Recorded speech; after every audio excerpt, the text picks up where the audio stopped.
नमस्कार, आत्मनिर्भर भारत में आप सभी का स्वागत है। आज हम बात करेंगे केंद्र सरकार की एक नई अभिनव पहल की। प्रधानमंत्री नरेंद्र मोदी ने अपने लिंक्डइन पेज पर आत्मनिर्भर भारत को लेकर एक नई पहल की है। प्रधानमंत्री ने तकनीकी और स्टार्टअप से जुड़े युवाओं का आह्वान किया है कि वो मोबाइल ऐप बनाने या वर्तमान ऐप को अपग्रेड करने को लेकर अपने प्रस्ताव दें तो सरकार उन्हें प्रोत्साहित करेगी। आइए आपको बताते हैं कि सरकार कैसे प्रोत्साहित करेगी। कोरोना संकट को अवसर में बदलने के लिए केंद्र सरकार ने आत्मनिर्भर भारत के लिए कदम उठाए और अब डिजिटल दुनिया की बदलती चुनौतियों को देखते हुए ऐप के क्षेत्र में भी आत्मनिर्भर बनना जरूरी है। इसे देखते हुए प्रधानमंत्री नरेंद्र मोदी ने शुरू किया है आत्मनिर्भर भारत ऐप इनोवेशन चैलेंज, जिसके तहत विभिन्न क्षेत्रों से जुड़े ऐप विकसित करने के लिए मदद भी दी जाएगी। 2 तरीकों से ये चैलेंज काम करेगा: बने हुए ऐप को बढ़ावा देना और नए ऐप बनाना। बेहतरीन और पेशेवर आईटी प्रोफेशनल्स के मामले में भारत दुनिया का सबसे साधन संपन्न देश है। अब देश को एप्लीकेशन यानी ऐप के मामले में भी आत्मनिर्भर बनाने की तैयारी है। इसके लिए प्रधानमंत्री नरेंद्र मोदी ने आत्मनिर्भर भारत ऐप इनोवेशन चैलेंज की शुरुआत की है।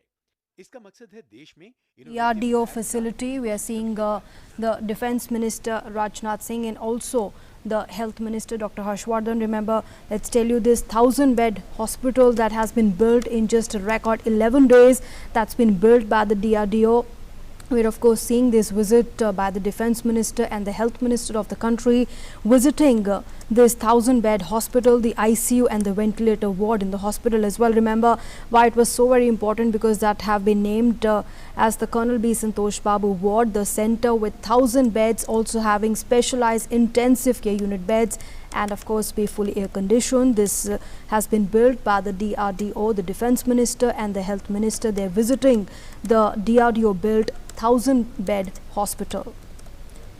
And let's in fact tell you why this is so very important, because this is in fact that has been built in record 11 days by the DRDO. This facility, the facility that has been readied by the DRDO, and of course very important because remember, let's tell you where it is. And we are seeing the Union Home Minister Amit Shah there, who's also arrived at the Mehram Nagar village in southwest Delhi. Well, clearly the road that goes up to Delhi Airport's domestic terminal, and this facility that has been designed as per the World Health Organization guidelines for hospital care, and a very important hospital that has been built by the DRDO, because this will have oxygen support so that patients there don't need to be shifted in case of a sudden drop in the oxygen levels. And of course all the parameters and all the medical equipment that have been made available being ready there by the DRDO. Remember this COVID facility that has been built to augment the hospital infrastructure in the national capital. The center there of course in collaboration with the Delhi government, setting up adequate number of beds to cater to the COVID-19 patients. बिल्कुल, ये सीधे दृश्य इस वक्त आप देख रहे हैं। रक्षा मंत्री राजनाथ सिंह, गृह मंत्री अमित शाह और स्वास्थ्य मंत्री हर्षवर्धन वहाँ पर मौजूद हैं। ये कोविड हॉस्पिटल एक DRDO के ज़रिए विकसित किया गया है। सरदार वल्लभ भाई पटेल कोविड हॉस्पिटल इसका नाम दिया गया है, और इसमें बिल्कुल अत्याधुनिक जो भी चिकित्सा तकनीकी हैं उसका उपयोग यहाँ पर किया गया है। और कोविड-19 की जो स्थिति है उसको देखते हुए काफ़ी महत्वपूर्ण ये अस्पताल साबित होने वाला है। और जैसे कि कुछ दिनों पहले हमने आपको बताया था कि ITBP के द्वारा एक फैसिलिटी यहाँ बनाई गई थी, जिसमें कई सारे बेड वहाँ पर मौजूद थे और कोविड-19 के जो मरीज़ हैं उनका वहाँ पर इलाज किया जा रहा था। और उसके बाद अब ये DRDO के द्वारा एक फैसिलिटी बनाई गई है जो काफ़ी महत्वपूर्ण साबित होने वाली है, और इसका नाम है सरदार वल्लभ भाई पटेल कोविड हॉस्पिटल। पूरी तरह से कोरोना के मरीजों के इलाज के लिए ये अस्पताल काम करेगा। और सबसे बड़ी बात यह है कि बहुत कम समय में इस अस्पताल को यहाँ पर तैयार किया गया है। और कोविड-19 बीमारी को लेकर के जो भी राष्ट्रीय और अंतर्राष्ट्रीय शोध के तहत जिस तरह की फैसिलिटीज़ बनाने की ज़रूरत है वो फैसिलिटी यहाँ पर बनाई गई है।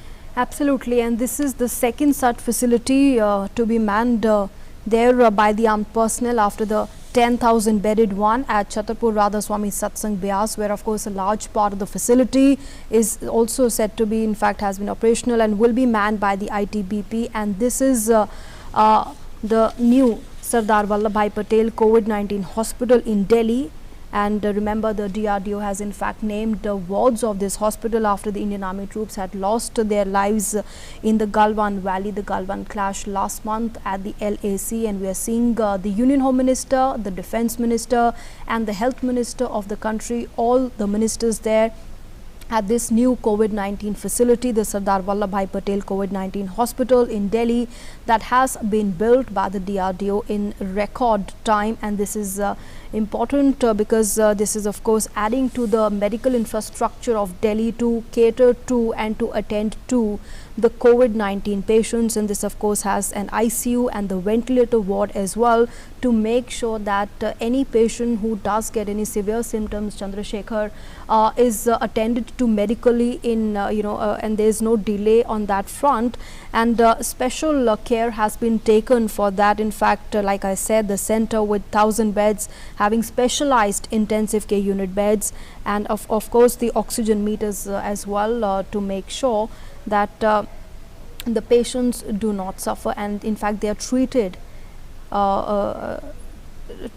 well and in time as well. And this new hospital also, we are learning that would have a referral relationship as well with the AIIMS as well. And like I said, of course this has been built full-fledged hospital in the national capital by the DRDO, and the COVID-19 care center as well, that has been made ready. We'll be going across to our correspondent Sudhakar Das, who is there and keeping a track of developments on that front, but we are getting you these visuals for the moment. There in fact this 1,000 bed full-fledged hospital with 250 ICU beds being developed for the COVID patients there by the DRDO, and very important because the armed forces personnel are going to be manning it, and this COVID care center has been made ready in record 10 to 11 days. This is of course the second important COVID-19 facility after the 10,000 bedded one at the Chhatarpur Radhaswamy Satsang Beas, where of course a large part of the facility was operational, and that is also being manned by the ITBP. So the center there taking this Chandrasekhar, taking this COVID-19 care of the patients very seriously, and in fact building these hospitals to make sure that the national capital Delhi and the patients that they become they suffer from this virus, they do not they're not suffering, and they're attended to medically in a record time. So this medical infrastructure being readied and being sped up in the national capital to cater to the medical अगर हम दिल्ली के लिहाज से भी patients. इसको देखें तो क्योंकि दिल्ली में जो कोरोना संक्रमितों की संख्या है वो लगातार बढ़ रही है, ऐसे में दिल्ली में एक अच्छे अस्पताल की जो ज़रूरत है उसको ये पूरी करेगा। इसके पहले हमने देखा कि आईटीबीपी की ओर से भी ऐसी ही एक पहल की गई थी और वो काफ़ी कारगर पहल थी। सुधाकर दास हमारे साथ जुड़ रहे हैं। सुधाकर, वहाँ पर स्वास्थ्य मंत्री पहुँचे हैं, वहाँ पर रक्षा मंत्री हैं, गृह मंत्री वहाँ पर मौजूद हैं। कितना महत्वपूर्ण कोविड-19 से लड़ने के लिए ये अस्पताल साबित होने वाला है? देखिए, सबसे खास बात है चंद्रशेखर कि ये पूरा अस्पताल जो है रिकॉर्ड समय में तैयार किया गया। सिर्फ 11 दिन में ये अस्पताल तैयार हुआ है। डीआरडीओ और टाटा ट्रस्ट ने मिलकर ये अस्पताल तैयार किया है। 1000 बेड का ये हॉस्पिटल है और बहुत महत्वपूर्ण है।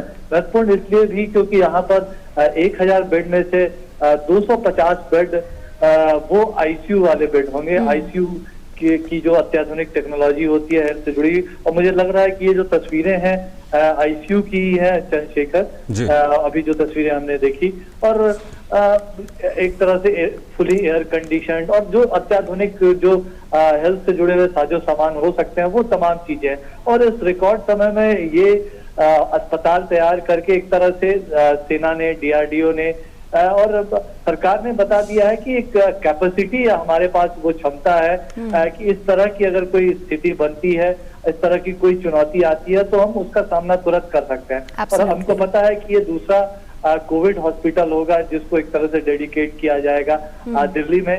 इससे पहले 10,000 से ज्यादा बेड वाले अस्पताल को भी डेडिकेट किया गया था। अब वो आज से एक तरह से फंक्शनल भी हो गया। गृह मंत्री 3-4 दिन पहले वहां गए भी थे, उन्होंने जायजा दिया था, मुआयना किया था।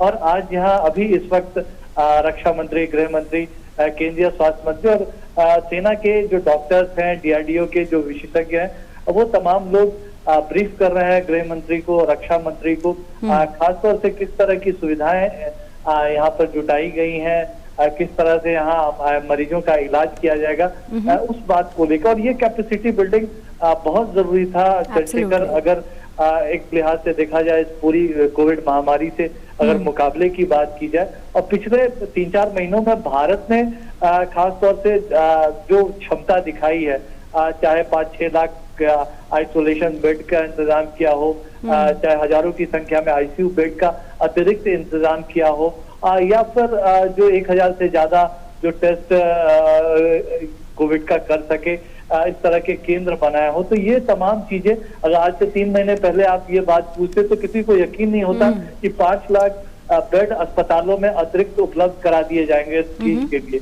और ये बहुत महत्वपूर्ण है। देखिए जो हमारे सेना के लोग तैनात रहेंगे, वो लोग भी यहाँ मौजूद हैं, इस अस्पताल में इंटरैक्ट भी करेंगे, मुमकिन है रक्षा मंत्री, गृह मंत्री और स्वास्थ्य मंत्री इन तमाम लोगों से, और काफी महत्वपूर्ण है। और ये एक तरह से जो कोरोना वॉरियर्स हैं, हमारे स्वास्थ्य कर्मी हैं, उनका हौसला बढ़ाता है। तो साथ ही साथ एक तरह से जमीनी स्तर पे तमाम मंत्रियों को ग्राउंड सिचुएशन क्या है, अगर जी हम तस्वीरों में हम देख भी पा रहे हैं कि एम्स के डायरेक्टर हो, DRDO के चीफ हो, वो तमाम लोग मौजूद हैं। अगर कहीं कुछ कमी बेसी है, कुछ चीजें हैं, उन तमाम चीजों पर भी नजर जा सके, उस लिहाज से भी ये पूरा मुआयना काफी महत्वपूर्ण है। जी। And you mentioned about AIIMS there, Sudhakar, and that's an important point that you've brought up, because this new field hospital will also have a referral relationship with the AIIMS, and that's very important because the AIIMS doctors, does it mean that the AIIMS doctors can also come and visit here, and in case there's an emergency, these patients can be referred to the AIIMS for a better treatment there? And I would also like to know from you, Sudhakar, of course this this 1000-bed hospital that's been built by the DRDO in record 10 to 11 days, of course has oxygen supplying machines, ventilators, 250 ICU beds. When does it begin?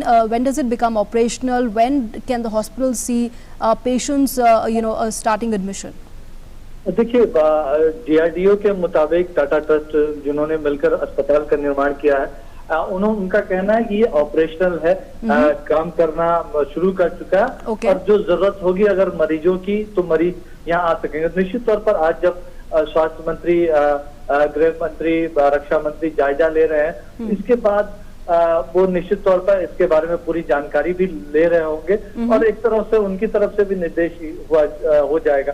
देखिए, अब जून के पहले स्थिति में, पहले हफ्ते में दिल्ली में किस तरह की हमने कुछ तस्वीरें देखी, लोगों को अस्पताल में बेड नहीं मिल रहे थे, टेस्टिंग में दिक्कत आ रही थी, और हमने देखा कि एक तरह से प्रधानमंत्री ने इन तमाम चीजों की चिंता की, और उन्होंने सलाह दी गृह मंत्री को कि एक अर्जेंट बेसिस पर दिल्ली को लेकर कदम उठाने की जरूरत है। और हमने देखा कि पिछले एक पखवाड़े में अगर 15-20 दिनों में बात करें तो दिल्ली की पूरी स्थिति बदली।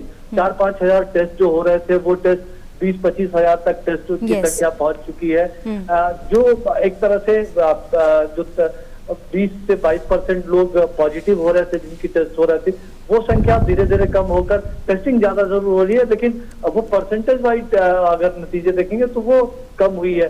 बेड कैपेसिटी हमारी बढ़ गई, उतने अभी मरीज नहीं है जितनी बेड यहाँ उपलब्धता हो गई है। ये गृह मंत्री ने कहा भी था कि ऐसी नौबत ना आए कि इन बेड का इस्तेमाल करना पड़ जाए, इनकी जरूरत करने की आवश्यकता हो। तो लेकिन उन्होंने कहा कि जो इंतजाम किए गए हैं टेस्टिंग को लेकर, कंटेनमेंट जोन्स का हमने देखा कि रीमैपिंग किया गया एक तरह से कंटेनमेंट जोन के बाद बफर जोन, कि ठीक से एक तरह से सख्ती वहां बरती जा सके, और दिल्ली को इस बड़ी महामारी से निकालने के मुहिम में एक बड़ी ताकत मिल सके। और हम देख रहे हैं कि एक एक कमरे में जाकर रक्षा मंत्री, केंद्रीय गृह मंत्री मुआयना कर रहे हैं। और निश्चित तौर पर हम ये देख रहे हैं कि यहाँ बायोकेमिस्ट्री, हेमाटोलॉजी विभाग गए थे और इस तरह के जो तमाम कमरे में जाकर ब्लड टेस्टिंग से लेके तमाम सुविधाएं, ये एक तरह से कह सकते हैं फुल फ्लेज हॉस्पिटल का जो स्वरूप होता है, चाहे उस तरह का। तो ये कोई टेम्पररी अरेंजमेंट के तौर पर इसको नहीं देखा जाना चाहिए, ये बहुत महत्वपूर्ण है। और एक तरह से Yes, Sudhakar, you're rightly mentioning there. We are seeing those visuals. We are seeing Apollo Pharmacy there, and of course biochemistry and the hematology department. So different departments, catering to different special needs there that the COVID-19 patients would require. They have been kept in mind, and those have so been carefully designed in this hospital. Sudhakar, just take us through what facilities are there at this hospital, and also importantly, this new Sardar Vallabhbhai Patel COVID-19 hospital also has different wards, named after the Indian Army troops losing their lives in the Galwan Valley. In fact, so that has also been taken care of. जी बिल्कुल, देखिए बहुत महत्वपूर्ण है और एक बड़ी श्रद्धांजलि हमारे उन सैनिकों को जिन्होंने देश के लिए अपना खून बहाया, अपने जान अर्पित किए हैं। हमको पता है कि अभी प्रधानमंत्री भी वहाँ सीमा पर से हो के आए हैं, जवानों से मिल के आए हैं, उन घायल जवानों से उन्होंने मुलाकात की, उनका हौसला बढ़ाया। और यहाँ जो आईसीयू वार्ड का नाम जो कर्नल संतोष बाबू कमांडिंग ऑफिसर थे गलवान घाटी में, उनके नाम पर रखा गया। और इसके अलावा जो अलग अलग वार्ड हैं जो हमारे 20 सैनिक जवान शहीद हुए थे, उनके नाम पर अलग अलग वार्ड के नाम रखे जाएंगे। तो ये बड़ी श्रद्धांजलि देश की तरफ से, सरकार की तरफ से, पूरे देशवासियों की तरफ से, और ये बहुत महत्वपूर्ण है। इस पूरे एक तरह से कह सकते हैं ये एक चुनौती का सामना कर रहे हैं, लेकिन इस चुनौती में हमने एक कोई क्षमता का निर्माण किया, उसमें हमने उन लोगों को नहीं बिसारा, हम उन लोगों को नहीं भूले हैं जिन्होंने देश के लिए अपने प्राण अर्पित किए हैं। तो ये बहुत महत्वपूर्ण मैसेजेस है उन तमाम परिवारों के लिए जो अपने बहादुर बच्चों को सेना में भेजते हैं और उन जिन बच्चों ने देश को गौरवान्वित किया है, तो उनके लिए एक तरह से श्रद्धा सुमन है ये जो नाम रखे गए हैं तमाम वार्ड्स के। जी सुधाकर, इस पूरा जो Rajnath Singh the defence minister speaking, let's cut across live. ये कोरोना मरीजों के लिए एक टेम्पररी हॉस्पिटल बना है। सबसे बड़ी विशेषता ये है कि इसको 12 दिन के अंदर ही तैयार किया है। मुझे यह भी जानकारी दी गई कि लगभग 250 से अधिक इंटेंसिव केयर यूनिट्स यहाँ पर हैं, वेंटिलेटर्स, ऑक्सीजन और अन्य सारी सुविधाएं तो यहाँ पर उपलब्ध हैं ही। अपने में परफेक्ट हॉस्पिटल है। मैंने WHO की जो भी गाइडलाइंस हैं, उन गाइडलाइंस को ध्यान में रखते हुए ही इस टेम्पररी हॉस्पिटल का निर्माण किया गया है। Sir 1000 bedded. सर दोनों फ्रंट पे इंडिया की तैयारी काफ़ी तेज़ दिख रही है। इस तरह के अस्पताल चाहे बॉर्डर की बात है, बिल्कुल थे, सभी जगह तैयारी है हमारी। तैयारी में हम कभी पीछे नहीं रहते। Thank you sir, thank you sir, thank you sir. So we just heard Defence Minister Rajnath Singh speaking with the media, and he's clearly in fact telling in detail about this COVID-19 hospital, the Sardar Vallabhbhai Patel COVID-19 hospital in Delhi, and he was mentioning here about the 250 ICU beds and the ventilator, and in fact all the guidelines that have been prescribed by the World Health Organization being followed here at this hospital. एक अंतिम सवाल सुधाकर हमारे साथ जुड़े हुए हैं, उनसे जानना चाहते थे। सुधाकर, दिल्ली के मुख्यमंत्री अरविंद केजरीवाल भी यहाँ पर मौजूद थे और दिल्ली में हमने देखा कि पिछले कुछ दिनों में जिस तरह से केंद्र सरकार एक्टिव हुई है, हमने देखा गृह मंत्री अमित शाह काफ़ी एक्टिव दिल्ली के अंदर हुए। उसके बाद एक तो ITBP की फैसिलिटी और उसके बाद इस फैसिलिटी को, इसको आप राज्य और केंद्र के बीच में अगर कोऑर्डिनेशन की बात कहें तो किस तरह से आप देखते हैं? देखिए निश्चित तौर पर देखिए एक तरह से केंद्र की तरफ से स्वतंत्र तरीके से दिल्ली सरकार काम कर सके, वो एक तरह से कोविड के दौरान हमने देखा लगातार थी उस तरह की स्थिति, लेकिन गृह मंत्री को इसलिए बीच में आना पड़ा कि दिल्ली की स्थिति चुनौतीपूर्ण हो गई थी। और उसके बाद उन्होंने एक तरह से हमने देखा कि उन्होंने पूरा एक तरह से संभाली स्थिति को, और उसके उन्होंने ये इंश्योर किया कि केंद्र सरकार हो, दिल्ली सरकार हो, MCD त्रिस्तरीय व्यवस्था हमने देखा दिल्ली में, और हर एक का रोल है। और कई बार डुप्लीकेसी काम की हो जाती या कोई काम नहीं हो पा रहा था, इस तरह की चीजें थी। तो एक तरह से दिल्ली सरकार, एमसीडी, केंद्र सरकार, तीनों में कोऑर्डिनेशन हो, कोऑर्डिनेशन के साथ साथ तीनों एक दूसरे की मदद करें और उसके जरिए जो लोगों की सेवा करने की कोशिश हो वो इंश्योर किया। अस्पतालों में बॉडीज पड़ी हुई थी, उनका अंतिम संस्कार नहीं हो पा रहा था, इस तरह की तमाम स्थिति। अब वो बिल्कुल स्थिति नहीं है। जिनको टेस्टिंग की जरूरत है उन तमाम लोगों की टेस्टिंग हो रही है, सेरोलॉजिकल सर्वे इन दिनों हो रहा है ताकि इसके जरिए इन्फेक्शन का कितना प्रसार हुआ है उसका पता लगाया जा सके। इसके अलावा रुझान ये भी है कि सेरोलॉजिकल के सर्वे के बाद पूरी दिल्ली का एक तरह से सर्वे किया जाएगा। जो मृत्यु दर है उसको घटाने की कोशिश है। अस्पतालों में कैपेसिटी हम देख ही रहे हैं कि जो कम से कम 20,000 एडिशनल बेड्स जोड़े गए हैं पिछले 1 पखवाड़े 15-20 दिनों की बात की जाए। बिल्कुल सुधाकर, ये समझा जा सकता है कि काफी कम दिनों में एक बहुत अच्छा इंफ्रास्ट्रक्चर कोविड-19 से लड़ने के लिए दिल्ली के अंदर तैयार किया गया है। खासकर हम जो आईटीबीपी द्वारा तैयार फैसिलिटी है या आज ये जो डीआरडीओ द्वारा तैयार फैसिलिटी की हम बात करें तो ये बहुत कम दिनों में ये फैसिलिटीज़ तैयार की गई हैं। और शुक्रिया सुधाकर हमसे बातचीत करने के लिए। और जैसा कि हम बात कर रहे थे आत्मनिर्भर भारत की, और आत्मनिर्भर भारत में आज हम बात कर रहे थे, प्रधानमंत्री ने एक अपने लिंक्डइन पेज पर एक आर्टिकल लिखा है और उस आर्टिकल में उन्होंने क्या कुछ लिखा है ये हम आपको बता रहे थे। उस आर्टिकल में दरअसल प्रधानमंत्री ने लिखा है कि तकनीकी और युवाओं के लिए जो कुछ इनोवेट करना चाहते हैं उनके लिए प्रधानमंत्री ने लिखा है कि मोबाइल ऐप जो ऑलरेडी लोगों के पास हैं उसको वो अपग्रेड करना चाहें या नए मोबाइल ऐप बनाना चाहें, किस तरह से सरकार उनको मदद करेगी ये एक बार हम देख लेते हैं। बेहतरीन और पेशेवर आईटी प्रोफेशनल्स के मामले में भारत दुनिया का सबसे साधन संपन्न देश है। अब देश को एप्लीकेशन यानी ऐप के मामले में भी आत्मनिर्भर बनाने की तैयारी है। इसके लिए प्रधानमंत्री नरेंद्र मोदी ने आत्मनिर्भर भारत ऐप इनोवेशन चैलेंज की शुरुआत की है। इसका मकसद है देश में इनोवेटिव ऐप का इकोसिस्टम तैयार करना। अपने ट्विटर अकाउंट पर इस चैलेंज का ऐलान करते हुए प्रधानमंत्री ने लिखा, आज विश्व स्तरीय मेड इन इंडिया ऐप्स बनाने के लिए तकनीकी और स्टार्टअप समुदाय में अपार उत्साह है। इसके लिए @GOLMEITY और @AIM2Innovate मिलकर आत्मनिर्भर भारत ऐप इनोवेशन चैलेंज शुरू कर रहे हैं। अपने लिंक्डइन अकाउंट पर चैलेंज के बारे में विस्तार से पीएम मोदी ने जानकारी दी। उन्होंने लिखा, ये चैलेंज 2 ट्रैक पर चलेगा। पहला चैलेंज देश के मौजूदा ऐप को प्रोत्साहित करने का होगा। दूसरी चुनौती नए विश्व स्तरीय ऐप बनाने की। E learning, work from home, gaming, व्यापार, मनोरंजन, सोशल नेटवर्किंग और अन्य क्षेत्रों से जुड़े हो सकते हैं ऐप को विकसित करने में और आगे बढ़ाने में सरकार की मिलेगी मदद। ट्रैक 1 मिशन मोड में चलेगा। 1 महीने के भीतर मौजूदा ऐप की होगी पहचान। ट्रैक 2 नए ऐप बनाने और उनको सही प्लेटफॉर्म उपलब्ध कराने पर केंद्रित रहेगा। प्रधानमंत्री ने देश की युवा पीढ़ी को परंपरागत खेलों को आगे बढ़ाने और बुजुर्गों की चुनौतियों को कम करने के लिए नए ऐप बनाने के सुझाव भी दिए। हमारी युवा पीढ़ी के लिए भी, हमारे स्टार्टअप्स के लिए भी यहाँ एक नया अवसर है और मजबूत अवसर है।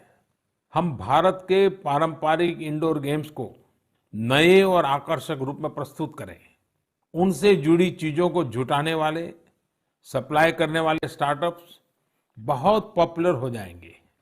और हमें ये भी याद रखना है, हमारे भारतीय खेल भी तो लोकल है और हम लोकल के लिए वोकल होने का प्रण पहले ही ले चुके हैं। प्रधानमंत्री ने यह भी कहा कि अगर आपके पास कोई ऐसा प्रोडक्ट है या फिर आपको लगता है कि कुछ अच्छा करने का दृष्टिकोण और क्षमता है तो टेक कम्युनिटी के साथ जुड़ जाइए। हाल ही में देश ने राष्ट्रीय सुरक्षा पर खतरे के मद्देनजर 59 चीनी मोबाइल ऐप को प्रतिबंधित किया है। प्रधानमंत्री मोदी के आह्वान पर देश में ऐसे ऐप बनेंगे जो न सिर्फ यहाँ की जरूरतें पूरा करेंगे बल्कि दुनिया के लिए भी जरूरी होंगे। सुधाकर दास, डीडी न्यूज, दिल्ली। तो हमारे साथ नैन्सी 3 विशेष मेहमान मौजूद हैं जिनसे हम इस सिलसिले में बातचीत करेंगे। हमारे साथ अभिषेक सिंह हैं, सीईओ हैं माईगॉव के। उसके अलावा आर चंद्रशेखर हैं, फॉर्मर प्रेसिडेंट हैं नैस्कॉम के। वरुण बजाज हमारे साथ हैं जो vaccinages.com के फाउंडर हैं। तो सबसे पहले हम बात करते हैं, अभिषेक सिंह जी हमारे साथ मौजूद हैं, माईगॉव के सीईओ हैं। अभिषेक सिंह जी, अगर आप दर्शकों को बहुत सरल भाषा में समझाना चाहें तो ये किस तरह का चैलेंज है जो रखा गया है सामने?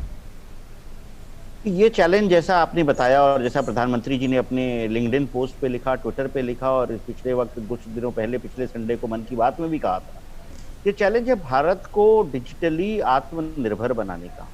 अगर हम ऐप इकोसिस्टम, जो कि आज जैसे डिजिटल टेक्नोलॉजी का ज़्यादा प्रयोग हो रहा है, लोग मोबाइल फ़ोन का उपयोग कर रहे हैं, इंटरनेट का उपयोग कर रहे हैं और जो तमाम ऐप्स को यूज़ करते हैं, उसके अगर हम डेटा को देखें तो पिछले इस साल के पहले क्वार्टर में दुनिया में लगभग 33.6 बिलियन डाउनलोड ऐप्स के हुए और इनमें से अधिकतम डाउनलोड भारत में हुए लगभग 5 बिलियन डाउनलोड। तो भारत ऐप्स का सबसे बड़ा यूजर है वर्ल्ड में।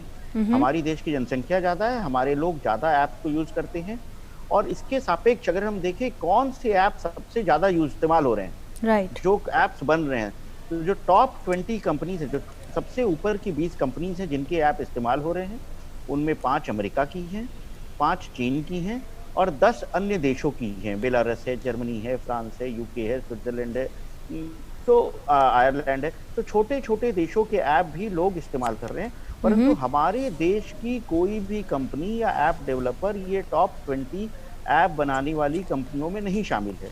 तो एक तरफ हम कह रहे हैं खपत ज्यादा है और नहीं है। इस गैप को खत्म करने के लिए, अपने स्टार्टअप इकोसिस्टम को लिवरेज करने के लिए ये कैंपेन चालू किया गया कि हमारे यहाँ की जो कंपनीज हैं, हमारे यहाँ के जो स्टार्टअप्स हैं, हमारे यहाँ जो एंटरप्रेन्योर्स हैं, हमारे यहाँ के जो टेक माइंड्स हैं, जो इन ऐप को बनाने में सक्षम हैं, जब when they make these apps, तब फिर ये उपलब्ध होंगे सबको यूज करने के लिए, न सिर्फ भारत में बल्कि पूरे विश्व में। तो ये एक एंटरप्रेन्योरशिप को किक स्टार्ट करने की पहल है। Absolutely. Mr. Singh, of course, you know, this is going to be working in a two-track process. Of course, there's going to be a promotion of the existing apps and the development of new apps. How would you explain this to our viewers watching us today? How will this actually, enhance the Indian ecosystem of the applications?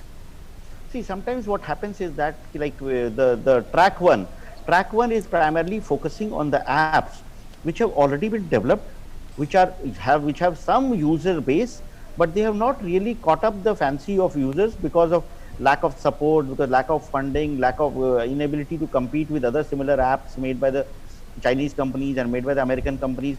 So what it does is that when the government recognizes some of these apps based on their robustness, scalability, security features and ease of use, and then we put them on a leaderboard, and this assessment will not be only by government but by a panel, a jury which will comprise the best of the minds from industry and academia.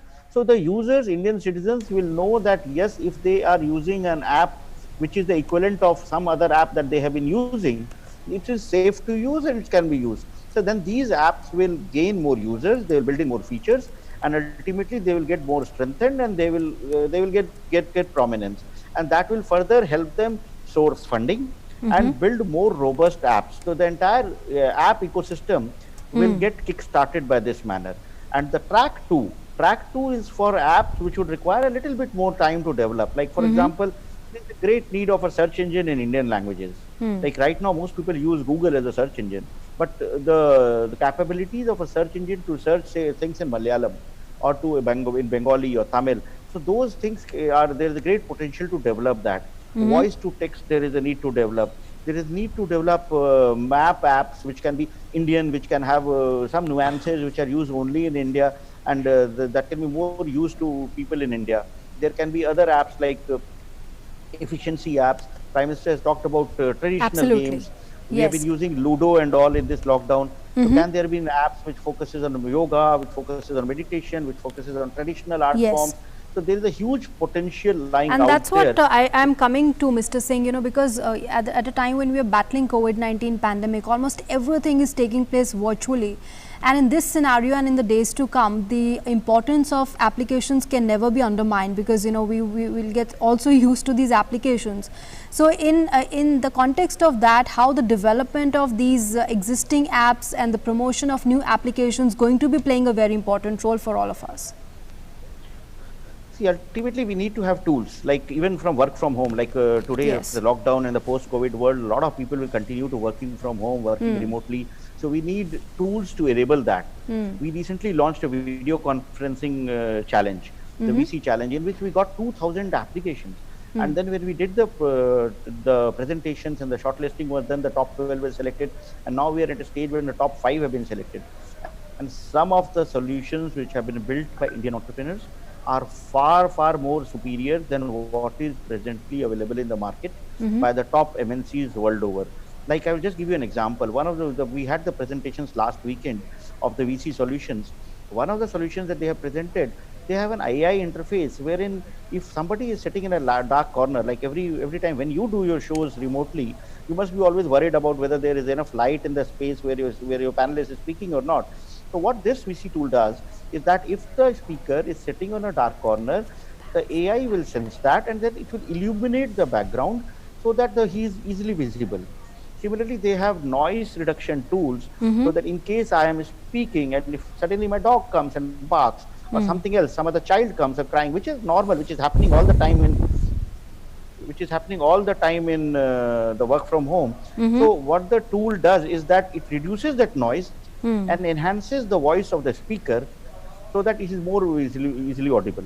So such innovations are happening. जी अभिषेक सिंह जी, अभी आपसे हम बातचीत जारी रखेंगे और track 1, track 2 किस तरह से लोग अप्लाई कर सकते हैं और क्या कुछ इसमें कैटेगरीज हैं, इस बारे में अभी हम आपसे बातचीत करेंगे। हमारे साथ आर चंद्रशेखर जुड़े हुए हैं, नेस्कॉम के फॉर्मर प्रेसिडेंट हैं, उनसे बातचीत करेंगे।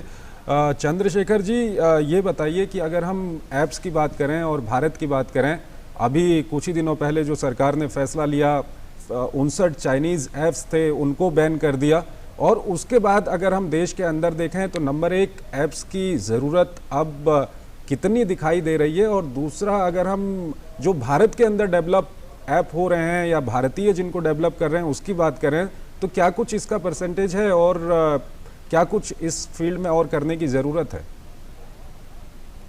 I think Abhishek has laid out the background in terms of the kind of apps which are extensively being used and the country of origin of some of these apps, and also the fact that India is a big user of apps. And over a period of time, these apps have acquired popularity of their own, whether it was the Chinese apps before the ban or the apps from other countries. And many of these apps, they became popular because of the kind of features that they had. Each app had something unique to offer, as well as word of mouth. You have 20 friends on a particular app, you want to communicate with them, then you are more likely to go onto an app which they are also using, because that's what is called the network effect. So once you start getting volume, you get the momentum, then that drives the volume on itself. Now, what has happened is that while this equilibrium was going on, and largely it is an equilibrium which is decided by the market based on the features of the app, the kind of response that users get, the ease of use of the interface, and also the performance characteristics which depend on the architecture of the app and the technology underlying the app, because they are continuously getting upgraded based on user preferences and user needs, which the app developers are able to mine from a lot of the information that they get from the users. So this requires technology, this requires funding, but talk to many of the app developers, and even if you have got the technology and even if you have got the funding, discovery is one of the important challenges for any app. I may have the best app, I may actually have the best technology behind it, but how do I get my app to be discovered by users? And I think that is where two things come into the picture. One is that people, when they are suddenly deprived of some app that they were using, like in the case of the 59 apps, we know that there are hundreds of millions of users cumulatively, and some of these apps themselves, like TikTok, for example, had several hundred million subscribers and more than 120 million active users. So all of these people would be looking for an alternative. And in that alternative, in the absence of any interventions, it's more likely they would just gravitate to another app which is closest to the app which has been removed, rather than look for a new Indian app or an Indian developer, even if the app is pretty good, because it doesn't as yet have a global footprint. So this is where an initiative like what has been done by the government does in the discovery phase. So these apps which have built those capabilities will automatically get discovered once the government recognizes them. That's not the end of the story. Once the app is discovered, unless it's comparable, unless its features are comparable, unless it continues to scale, unless it's continuing to improve, and unless it is competing with its global peers, because cyberspace is not divided territorially into countries. So competitors, even if 59 Chinese apps have been banned, non-Chinese apps very much are available to users. There is no ban or constraint in using them. And therefore, while discovery part will be addressed through this, it will also perhaps help in some of them getting funding, because that recognition helps to get people to fund them, because they have already achieved a certain measure of recognition. Right. But ultimately, unless all of that is pulled together, for it to acquire a strong user base and continue to grow, after it has grown in the country, I would venture to go a little further and say that if these multilingual apps that are developed in India are able to hold their own against global competitors, then the chances of going global would be far higher than a Chinese app, which are seen as being very China-centric in the. And so I think that's the opportunity that the app ecosystem is looking at, and the opportunity which has opened up. And I think these initiatives are helpful, but at the end of the day, the entrepreneurs and the people supporting them, whether it is the their technology team or the funders or the business strategy, all of this I think will have to be pulled together.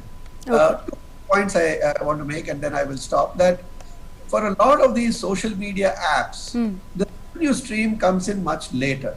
Most of these services, as all of us know, are free. And initially, you have to make a lot of investment. You have to build the features. You have to reach a lot of people, sometimes by advertisement. You have to hire a lot of people. All of this costs money. The revenue doesn't kick in immediately because the service is provided free, and only when you reach a certain volume then you start getting ad revenues, and people who are influencers in the digital domain start moving into that space, and a whole economic ecosystem builds around this particular platform. That takes a certain time. It takes a certain period during which money has to be poured in. So initially the game is much more about the number of subscribers and the valuation, and only much later does revenue and profitability kick in. That's the nature of this business. So these entrepreneurs will need to be prepared for that challenge, and run out of breath, meaning run out of cash, after you reach a certain volume, before you have achieved profitability. Then in spite of being a pretty decent app, it will. So I think it's a great opportunity, but there are challenges. We need to recognize that, and we need to build the whole ecosystem and all the different components which support the development of these apps. Okay. All right, let's go across now to Mr. Varun Bajaj. He's an app developer himself. Mr. Bajaj, you heard Mr. Chandrasekhar there speak about the challenges and how, of course, these various challenges need to be addressed. There's no doubt that, of course, there's a tremendous scope. Would you agree, Mr. Bajaj, in development of the applications? And with this challenge now thrown open to the people to come and participate, that challenge, that gap will be filled. But these challenges need to be taken care of very importantly, because these applications need to be developed globally to meet the global requirements and the competition. Mr. Bajaj. Yeah, hi. So, first of all, Chandrasekhar summarized it very well. But just to add certain points to it, from purely a development perspective and from an entrepreneur's point of view. Because one of our apps, boxengage.com, has gone viral against better Indian alternative of TikTok.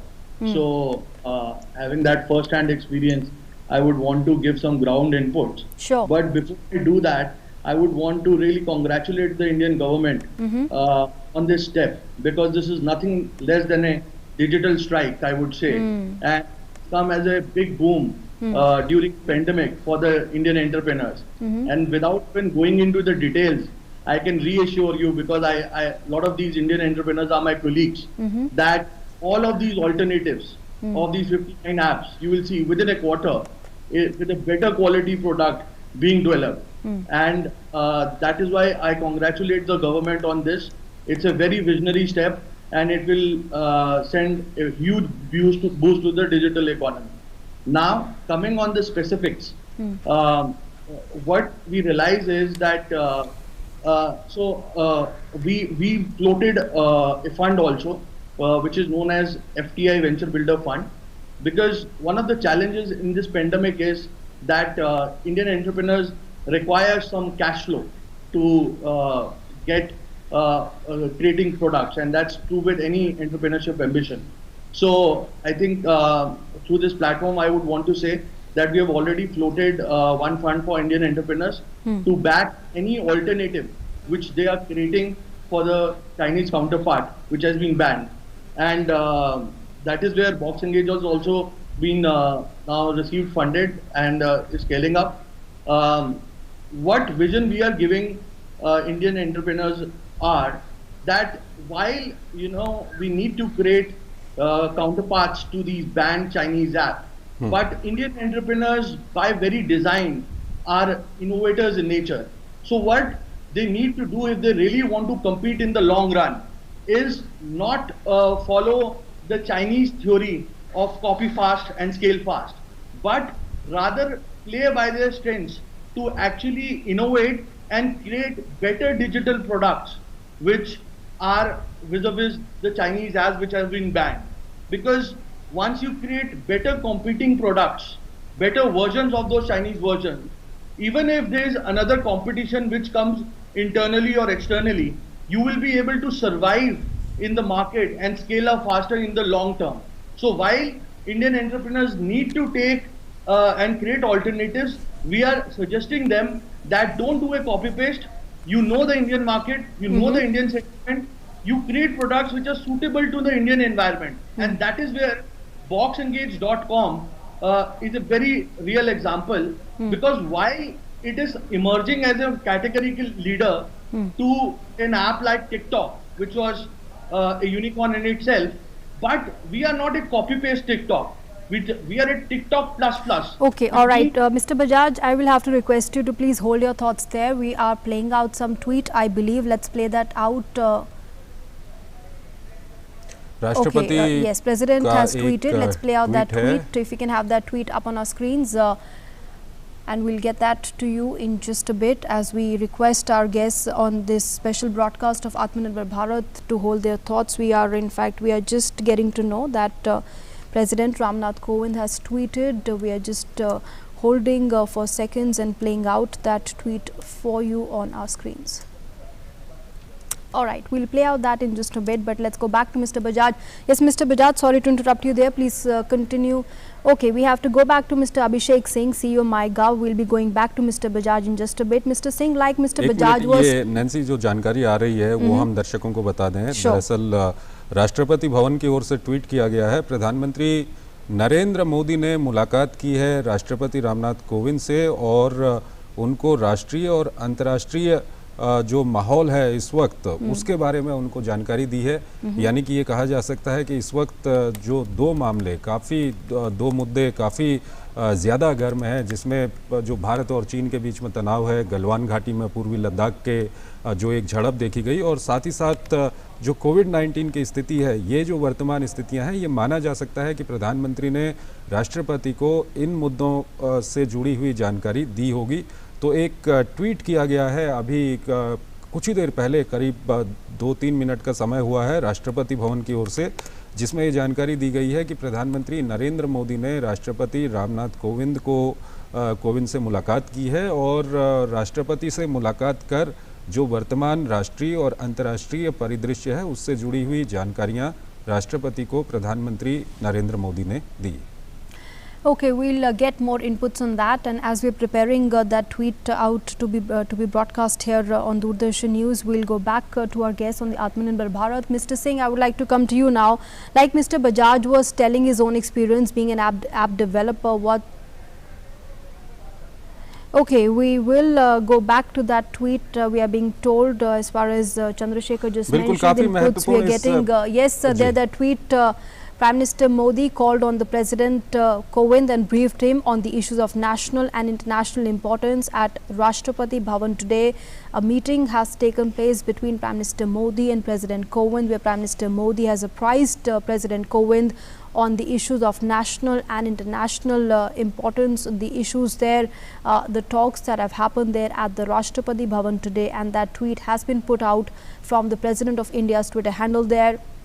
और Nancy काफी महत्वपूर्ण इस मुलाकात को माना जा सकता है क्योंकि इसमें जो लाइन लिखी गई है नेशनल एंड इंटरनेशनल इम्पोर्टेंस, यानी कि अभी जो राष्ट्रीय और अंतर्राष्ट्रीय परिदृश्य है उसके बारे में प्रधानमंत्री ने राष्ट्रपति रामनाथ कोविंद को जानकारी दी है। और ये माना जा सकता है कि जो अभी अंतर्राष्ट्रीय और राष्ट्रीय परिदृश्य चल रहा है जिसमें भारत और चीन के बीच में तनाव है, उसके अलावा कोविड-19 की जो स्थिति है उसको लेकर प्रधानमंत्री नरेंद्र मोदी ने राष्ट्रपति रामनाथ कोविंद को जानकारी दी होगी, ये माना जा सकता है क्योंकि जो प्रेसिडेंट ऑफ इंडिया के ट्विटर हैंडल से जो ट्वीट किया गया है उसमें लिखा गया है कि राष्ट्रीय और अंतर्राष्ट्रीय महत्व के जो मुद्दे हैं उन पर प्रधानमंत्री नरेंद्र मोदी ने राष्ट्रपति रामनाथ कोविंद को जानकारी दी है। तो काफ़ी महत्वपूर्ण इस जो मुलाकात हुई है, इस मुलाकात को माना जा सकता है इस वक्त, क्योंकि जो अंतर्राष्ट्रीय और राष्ट्रीय परिदृश्य है उसमें दो मुद्दे इस वक्त काफ़ी आगे हैं, जिसमें एक भारत और चीन के बीच में तनाव का मुद्दा है, दूसरा मुद्दा है कोविड-19 की स्थिति का।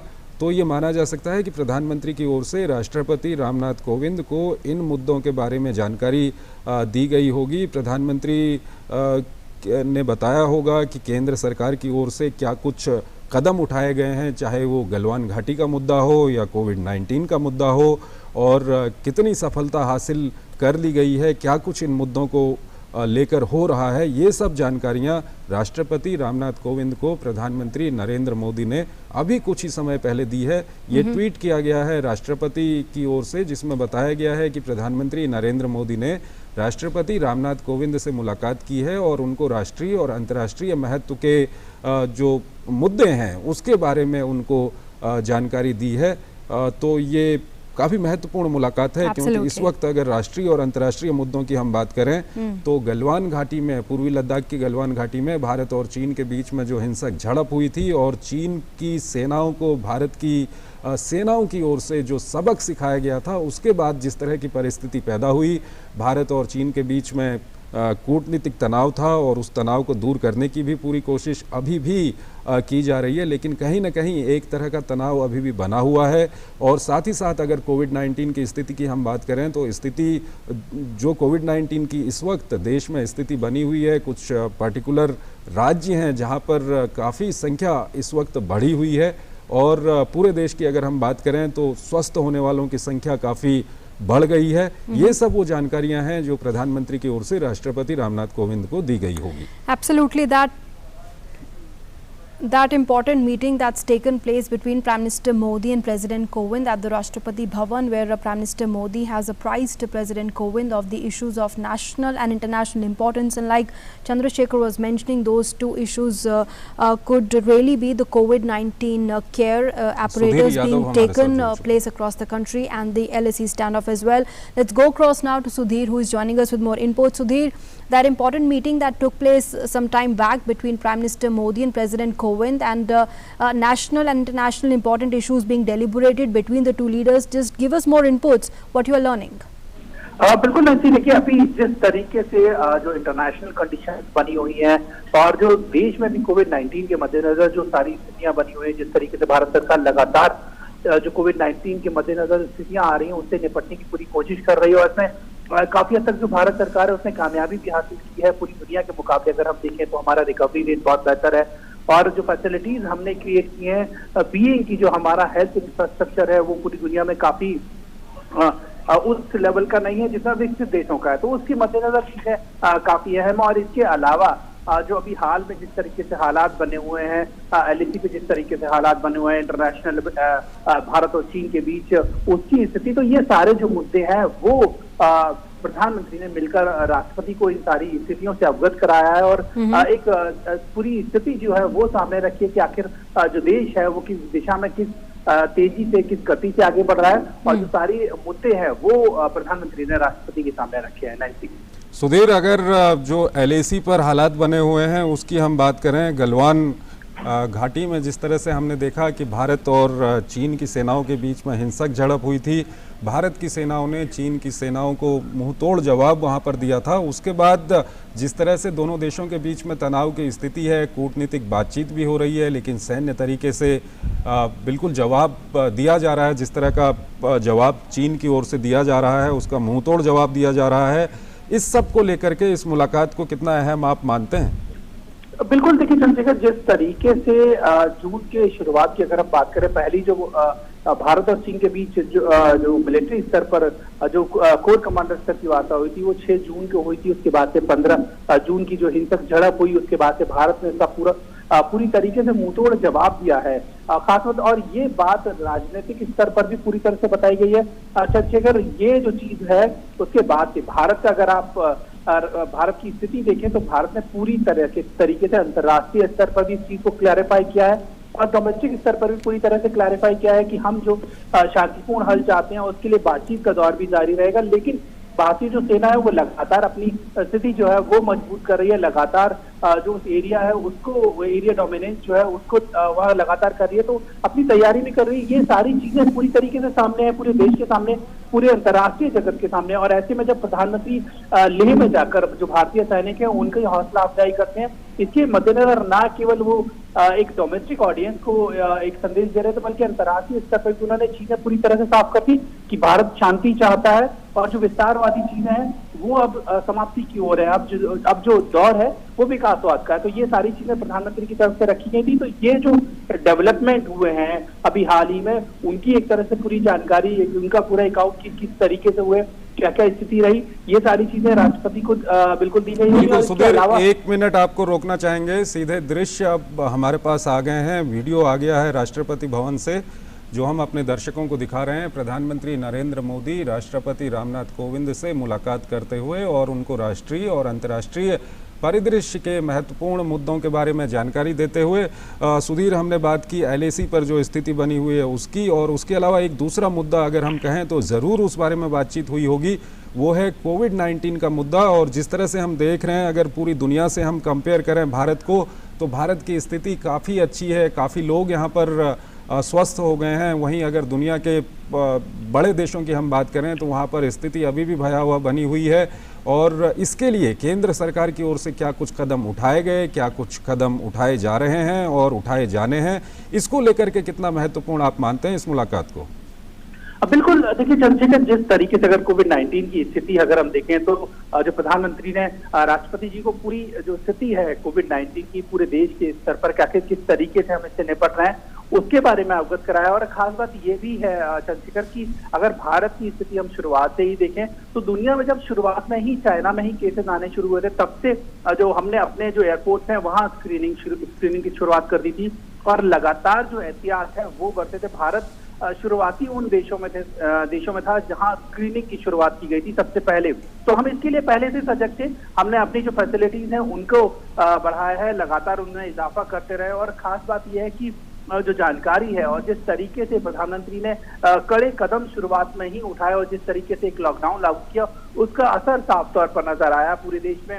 शुरुआत में केसेस की संख्या काफी कम रही, धीरे धीरे हालांकि उसके बाद से केसेस कुछ बढ़े, लेकिन रिकवरी रेट की अगर हम बात करें तो रिकवरी रेट हमारे यहाँ बहुत ज्यादा है। जितने पेशेंट अभी इन्फेक्शन है, जिनको अभी जो ग्रसित हैं कोविड-19 से, उनके मुकाबले उनसे ज्यादा जो लोग हैं वो अपने घर वापस जा चुके हैं इनसे स्वस्थ होकर। तो लगातार सरकार की जो पूरी नजर इस पर रखी हुई है, पूरा एक जो मैनेजमेंट है सरकार की तरफ से किया जा रहा है, वो पूरी जानकारी राष्ट्रपति जी को दी गई है। और खास बात यह है कि भविष्य में आखिर इनको निपटने में आखिर एक जो रोड मैप है उसको लेकर हम आगे कैसे बढ़ रहे हैं, वो सारी चीजें राष्ट्रपति को प्रधानमंत्री की तरफ से ये सारी जानकारी दी गई है। All right, these visuals from some time back when Prime Minister Modi had met President Ramnath Kovind at the Rashtrapati Bhavan. Prime Minister Modi calling on the President of the country and apprising him of the various steps being taken as far as COVID-19 management and the battle against the COVID-19 pandemic in India is concerned. And also importantly, like Sudhir was mentioning, another important national issue of course is the LAC standoff there taking place in eastern Ladakh.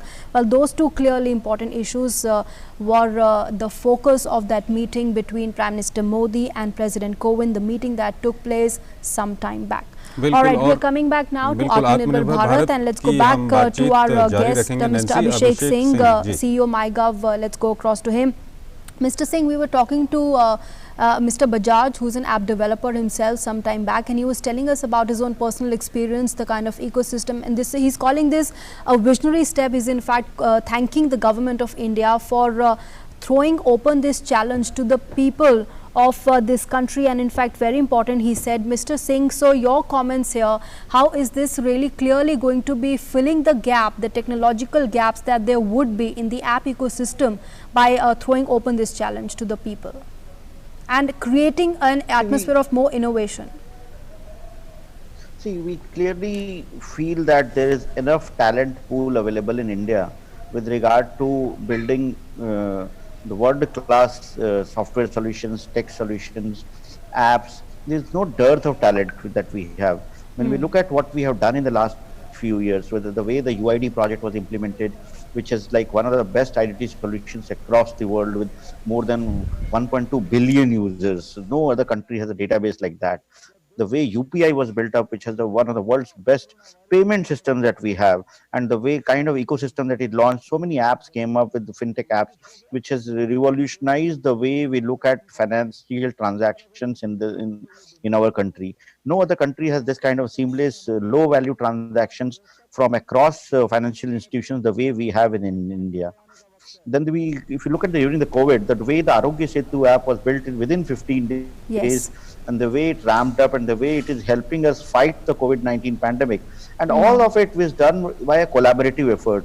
Government working hand in hand with the tech entrepreneurs, the people from industry, with people from academia, and it was a collaborative effort along with innovation that has helped us drive this whole campaign in a very positive manner. So building on that and given the foundations that we have and given the talent pool that we have in our industry, there is a great opportunity. All that it requires is like people like Mr. Bajaj, people who are developing apps, who are trying to fight with the Davids of the with the big players in the world. Like how can they beat the Goliaths?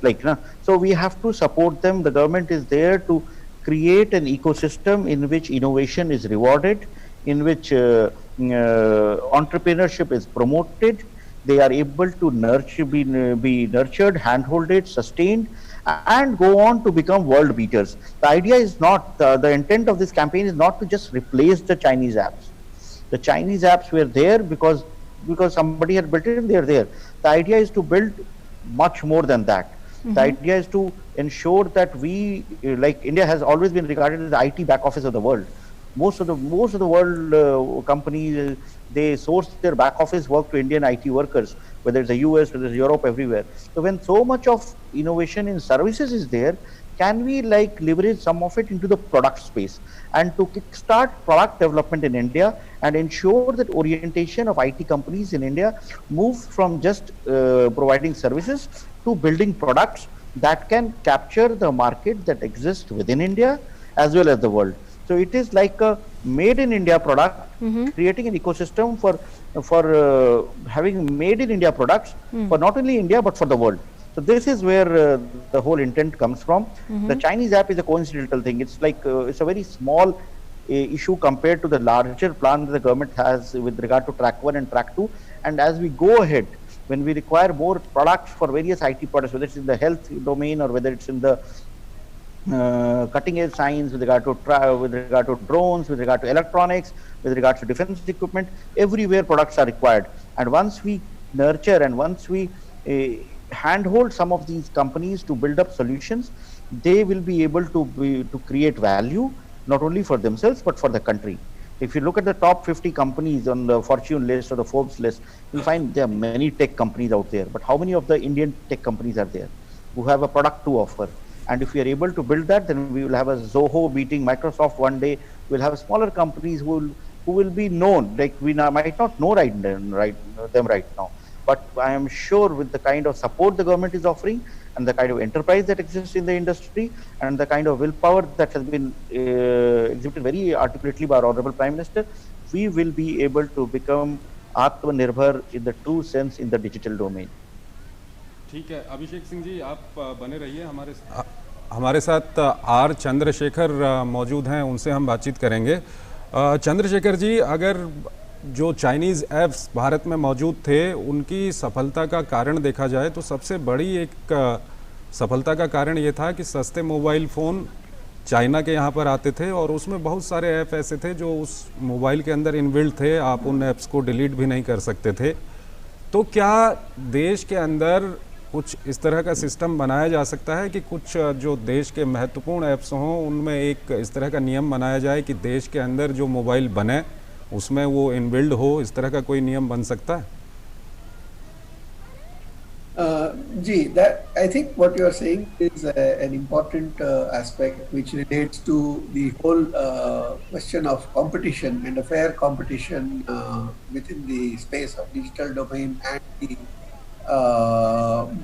various applications and platforms that are there. And we know that on a hardware side, purely on the hardware side, a lot of the Chinese products were very popular in India because of the major price advantage. And I think there were many questions as to how big that price advantage was and what was the method by which the lower price was offered and so on. But without getting into all those questions, by whatever means those devices were popular especially at the lower end of the market.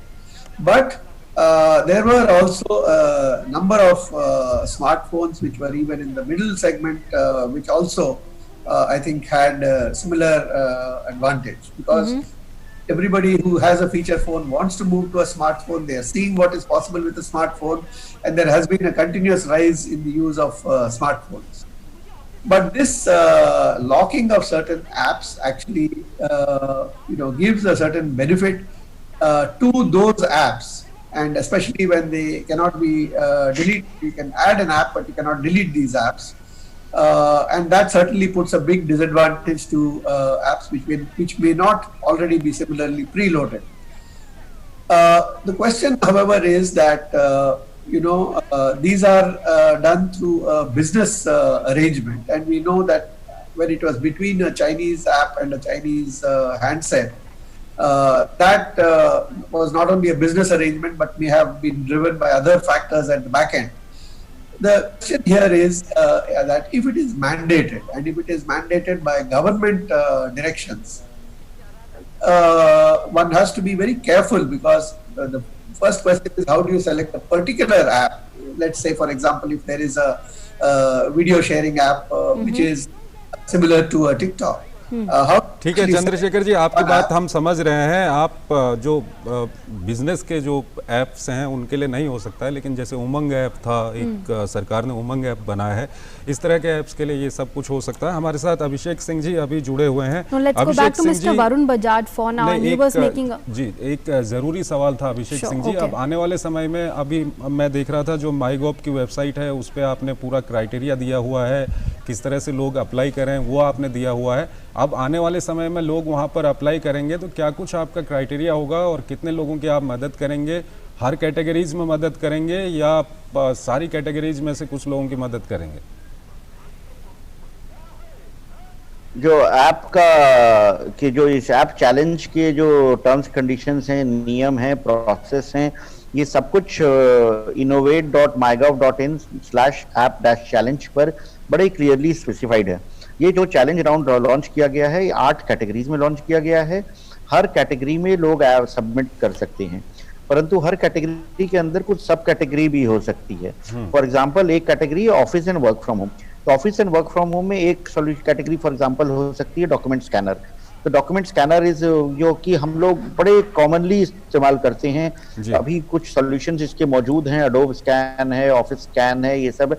अब ये सब भारत की companies की नहीं है और ये बहुत बड़ी टेक्नोलॉजी नहीं है। बहुत सरलता से भारतीय की कोई भी अच्छी कंपनी इस तरह का ऐप बना सकती है।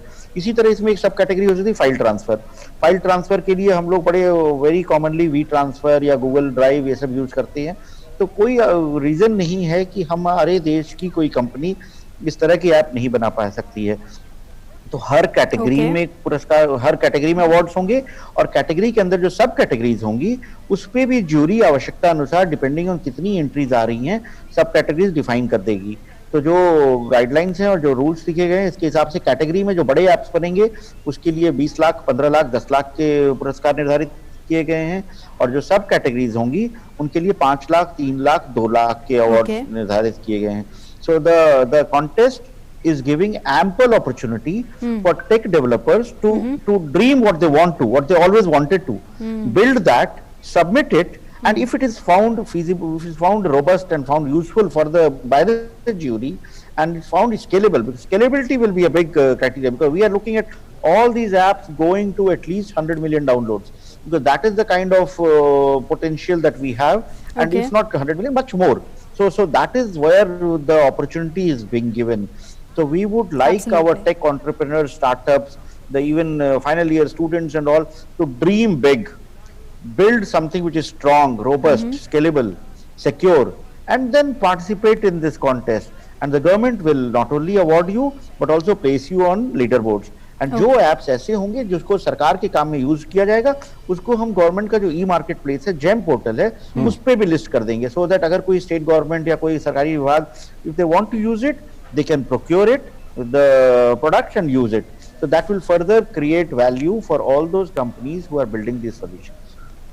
All right, Mr. Bajaj, let me come to you in very briefly because we're running short of time, and sorry to cut you off earlier because we had some important live coming in. But your comments here, Mr. Bajaj, Mr. Singh, they're clearly mentioning it's an ample opportunity that must be made maximum use of for tech innovators.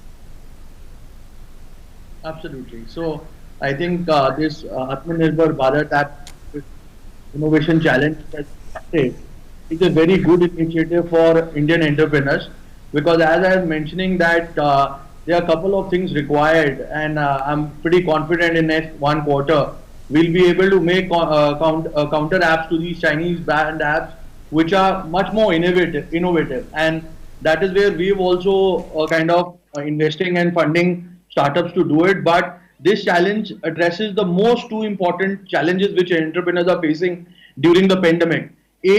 It enables to give some cash flow requirement in form of rewards, so that contributes as a financial benefit. B, more important than the financial benefit, when the government endorses a particular product and gives a market, as Mr. Singh was saying, that it would be listed on a GEMS platform, then it gives a new market to that particular product, and that kind of platform and scaling ability is really encouraging for an Indian entrepreneur, and I feel this is a very visionary step, this innovation challenge, and it's just time to tell. Okay, all right, Mr. Bajaj, Mr. Singh and Mr. Chandrasekhar, thanks to all of you very much for joining us here on Doordarshan News on a special broadcast Atmanirbhar Bharat and sharing your perspective with us. Thanks very much. And with that, it's a wrap on this special broadcast for now. We'll be back tomorrow, same time, same place. We'll see you then. Namaskar.